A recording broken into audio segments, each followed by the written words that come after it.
Alors, nous revoici dans une nouvelle vidéo sur Final Cut Pro 10, le logiciel de montage édité par Apple.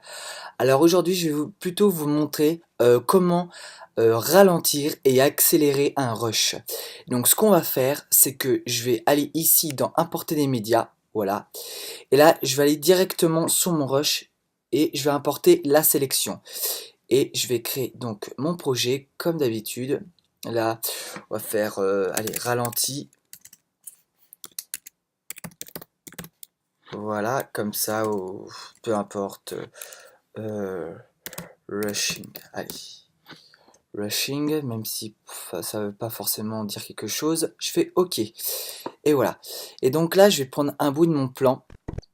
Alors là, j'ai tout sectionné, donc ça va être encore mieux. Et donc, je vais l'ajouter ici. Et voilà. Donc, je prends juste l'outil Cut pour supprimer un passage que je ne veux pas. Et voilà. Donc là, j'ai mon rush en fait où je suis en vélo. Alors s'il y en a qui se posent des questions, c'est filmé avec une GoPro Hero 5 Black. Et donc pour tout ce qui est GoPro Hero, c'est vrai que Hero 5 et Hero 6, il y a beaucoup d'images par seconde, donc ça permet d'avoir de très beaux ralentis, que ça soit vraiment très fluide et que ça soit vraiment réaliste. Mais je vais vous montrer d'abord comment faire un accéléré. Donc ce qu'on va faire, on va aller sur cette petite icône ici, là, avec le compteur, voilà, comme dans les tableaux de bord dans les voitures.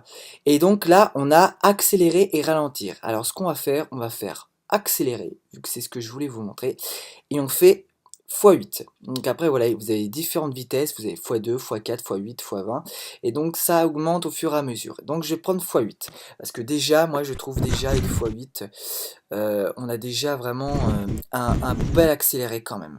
Donc je mets play pour que vous puissiez voir. Voilà. Alors là, je vois un petit peu, ça bug un petit peu, ça lag un petit peu, donc on va rebaisser. Et normalement, la vitesse devrait être plutôt correcte. Voilà. Donc là, franchement, on a un accéléré plutôt pas mal.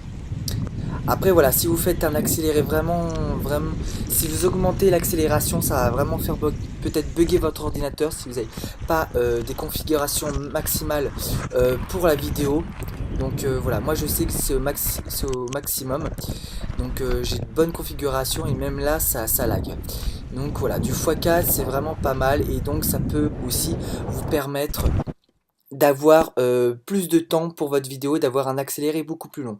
Que si par exemple vous faites x8, votre rush diminue. Donc vous avez moins de temps de visionnage. Alors maintenant, ce qu'on va faire, on va remettre le rush à la vitesse normale. Alors ce que je vais faire, je vais aller directement là et je vais faire ici le petit onglet qui a juste à côté du 400%. Et ce que je vais faire normal à 100%.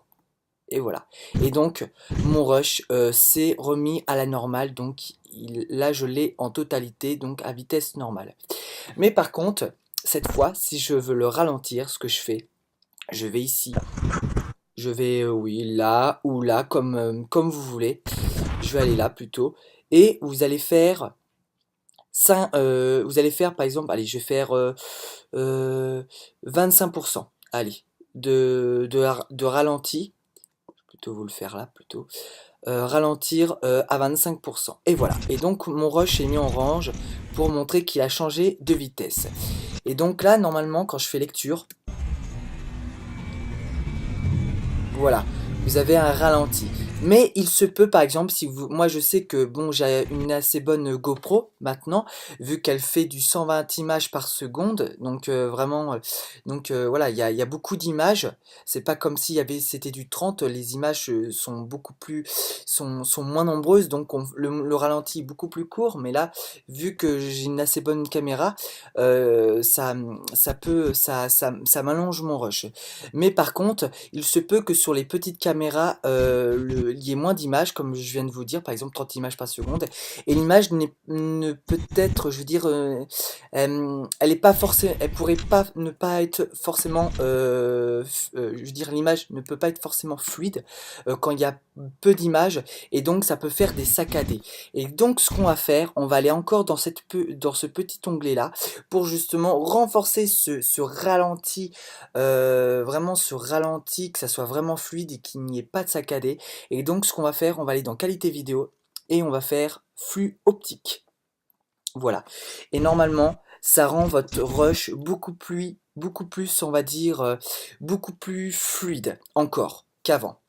Et donc là, vous voyez, vous avez recherche du flux optique. Alors tout simplement, c'est qu'en fait, il fait un rendu, le logiciel prend en compte le ralenti que vous venez de faire.